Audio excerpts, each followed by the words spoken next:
Биз тигүү тармагын өлкөдө жашыл экономиканы өнүктүрүү үчүн мыкты мүмкүнчүлүк катары карайбыз. Мында экология, курчап турган чөйрө жана калктын саламаттыгы камсыздалат, дейт Мухаммедкалый Абылгазиев. Өкмөт башчысы ата мекендик тигүү тармагындагы дизайнерлердин жана тигүү продукциясын өндүрүүчүлөрдүн жогорку чыгармачыл мүмкүнчүлүгүн белгиледи. Алар республиканы дүйнөнүн ири шаарларындагы мода көргөзмөлөрүндө татыктуу көрсөтүп келүүдө, дейт. Ошондой эле Советтер Союзу мезгилинде Кыргызстан менен Белоруссия тигүү тармагында бир топ алдыда болгондугун айтып, токтоп калган Оштогу чоң фабриканы кайрадан калыбына келтирүүнү каалайбыз, дейт. Пахта өндүрүү, пахтаны кайра иштетүү, пахтадан чыккан материалдарды кайра кийим тигүү боюнча өзүнчө кластер болгон. Койдун жүнүнөн өзүнчө фабрика болгон, адегенде ошо жүндү иштетип, андан кийин кайра фабрика алып келип, андан жип алып, андан кийим жасап, анан ошонун баарын экспорттап, биз эми өзүбүз Советтер Союзу урап атканда билбептирбиз. Эң чоң кластер жана эң чоң деңгээлде, бийик деңгээлде ушул Советтер Союзу боюнча жеңил өнөр жайы Кыргызстанда болгон. Жеңил өнөр жайынын кубаттуулугун жана өндүрүштүк потенциалын кеңейтүү, жумушчуларды даярдоо жана алардын квалификациясын жогорулатуу менен түздөн-түз байланыштуу. Мухаммедкалый Абылгазиев өкмөт продукциянын чет элдик рыноктарга жеткиликтүүлүгүн жеңилдетүү үчүн мүмкүндүктү жана экспортту кеңейтүү, электрондук сооданы уюштуруу маселесин иштеп чыгуу боюнча саясатты жүргүзөрүн дагы бир ирет баса белгиледи. Кеземе материалдарынын сапатын жакшыртуу үчүн бизнес чөйрө менен тыгыз иш алып баруу практикасын бекемдөөгө да көңүл бурулаарын айтты. Азыр эми өкмөттүн өзүнүн программасында кластердик подход менен, кластердик көз караш менен биз экономиканы өндүрүү тармактарын пайдага алалы деп атабыз.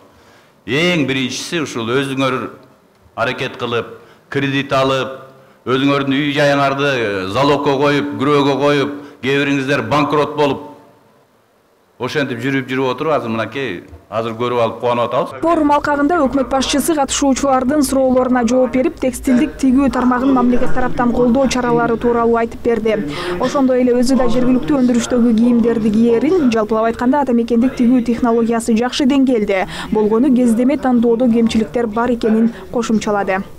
Ну я вот начал одевать, заказывает у наших швей. Оказывается, зависит только какой материал завозится, да? А так по технологии не отстают. Я вот сейчас стою в костюме, где изготовление наш. Берешь дорогой костюм, потом придется реставрировать его, да, по фигуре. А здесь заказал.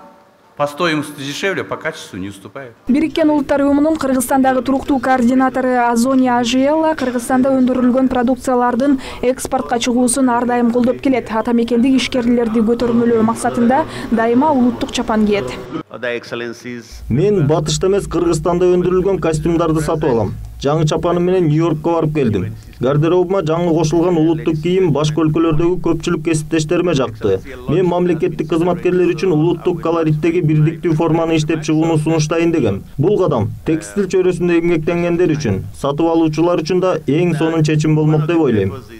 Азия өнүктүрүү банкынын колдоосунда түзүлгөн жөндөмдүүлүктөрдү өнүктүрүү фонду акыркы 2 жылда 4000 тигүүчү жана бычмачыларды даярдаган. Ишкерлер бул фонд менен келечекте да тыгыз кызматташат деген ишеничин өкмөт башчысы билдирди.